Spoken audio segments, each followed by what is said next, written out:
அஸ்ஸலாமு அலைக்கும். Hello friends, welcome to Illatharasi. பாரம்பரியமா இஸ்லாமியர் வீடுகளில் செய்யக்கூடிய வட்லப்பம் பிடிக்காதவங்க யாருமே இல்லைன்னு தாங்க சொல்ல முடியும். வீடுகளில் ஏதாவது விசேஷம்னா, பெருநாள் நாட்கள், திருமண வைபவங்கள்னா கண்டிப்பாக அந்த ஸ்வீட்டான வட்லப்பம் எல்லோர் வீட்லேயும் செய்வாங்க. சின்ன குழந்தைங்க மட்டும் இல்லைங்க, பெரியவங்களும் இந்த ஸ்வீட்னா கண்டிப்பாக சாப்பிடுவாங்க. பெரும்பாலும் சாக்லேட் கலரில் செய்கிற வட்லப்பம் தான் எல்லோருமே பார்த்துருப்பீங்க. இன்னைக்கு நம்ம சேனல்ல கொக்கோ பவுடர் மிக்ஸ் பண்ணி சாக்லேட் டேஸ்ட்ல டபுள் லேயர்ல வட்லப்பம் எப்படி செய்யறதுன்னு தாங்க பார்க்க போறோம்.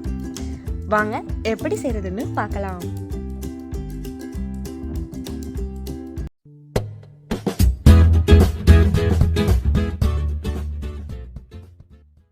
இந்த ரெசிபி பண்றதுக்கு முதல்ல அடுப்புல ஒரு பேன் வச்சிருக்கிறேன்.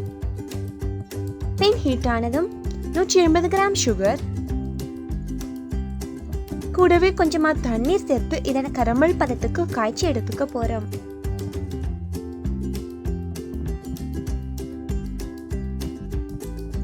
வட்லப்பம் சாப்பிடும் போது நல்ல ஒரு ஃபிளேவரும் கலரும் கொடுக்கறதுக்காக இந்த கரமல் ரெடி பண்றோம்.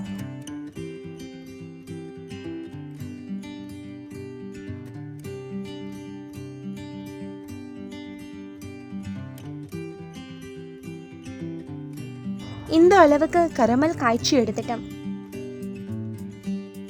இப்ப ரெடி ஆகிடுச்சு. இது இருக்கட்டும். இப்போ ஒரு மிக்சிங் பவுல் எடுத்துக்கோங்க. நான் இன்னைக்கு 10 முட்டை எடுத்திருக்கிறேன். இதை உடைச்சு ஊத்திக்கலாம்.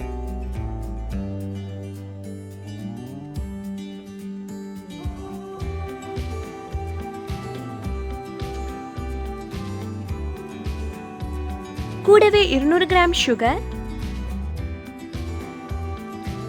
நம்ம ஏற்கனவே ரெடி பண்ணி வச்சிருக்கிற கரமல் முக்கால் பாதி அளவை சேர்த்துட்டு கொஞ்சமா எடுத்து வச்சிடலாம்.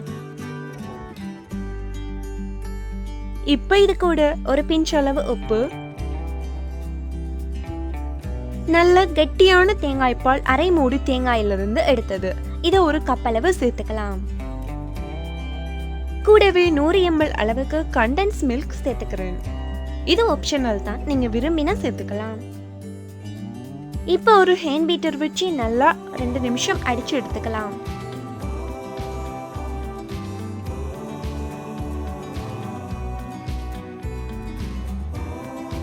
இந்த அளவு அடிச்சு எடுத்துக்கிட்டோம்.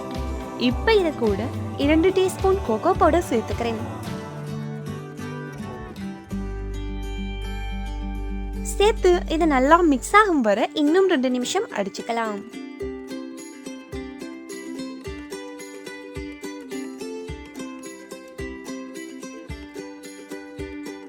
இந்த அளவு அடிச்சு எடுத்துக்கிட்டா போதும்.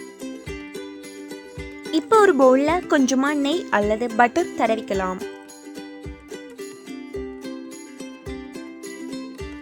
கூடவே நம்ம ஏற்கனவே மிச்சம் வச்சிருக்கிற கரமலை இது கூட சேர்த்துடலாம்.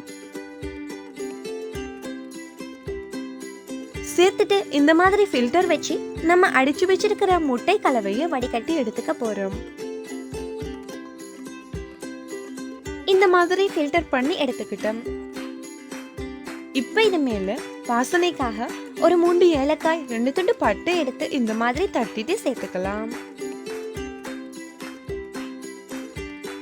இதுவும் ஆப்ஷனல் தான், நீங்க விரும்பினா ஏலக்காய் பவுடர் மட்டும் சேர்த்துக்கலாம்.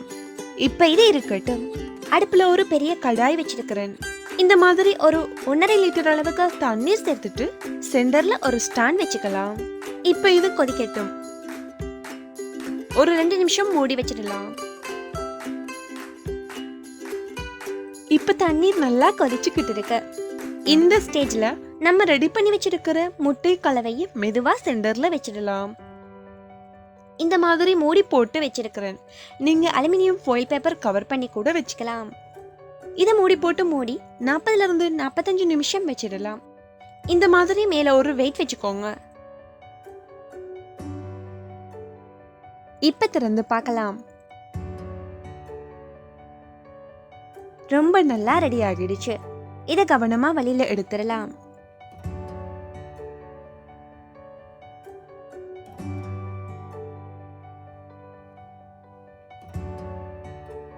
இது வெயிட்டானு செக் பண்ணுறதுக்கு இந்த மாதிரி சென்டரில் ஒரு கத்தி வச்சு குத்தி பார்த்தோம்னா ஒட்டாமல் வருது பாருங்க.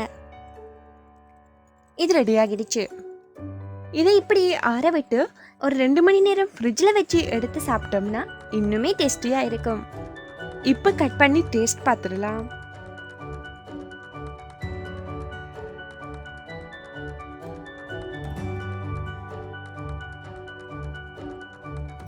பார்க்கவே எவ்வளவு அழகா இருக்கு பாருங்க. சாப்பிட ரொம்பவே டேஸ்டியா இருந்துச்சு. எப்பவுமே ஒரே மாதிரி செய்து கொடுக்காம இந்த மாதிரி டிஃப்ரெண்டா செய்து கொடுத்து பாருங்க, எல்லோருமே விரும்பி சாப்பிடுவாங்க. அவ்வளோ தாங்க, நம்ம சுவையான சூப்பரான சாக்லேட் வட்லப்பம் ரொம்பவே டேஸ்டியா ரெடி ஆகிடுச்சு. அதுவும் டபுள் லேயர்ல செம்மையா இருக்கு. நீங்களும் உங்க வீட்டில் இந்த அட்டகாசமான ஸ்வீட் ரெசிபி செய்து பார்த்துட்டு எப்படி இருக்குன்னு கமெண்ட்ல சொல்லுங்க. என்னோட ரெசிபி உங்களுக்கு பிடிச்சிருந்தா லைக் பண்ணுங்க, ஷேர் பண்ணுங்க. இந்த வீடியோ பற்றி உங்களோட கருத்துக்களை கமெண்ட் பாக்ஸில் கமெண்ட் பண்ணுங்க. மறக்காம சப்ஸ்கிரைப் பண்ணுங்க. தேங்க்யூ.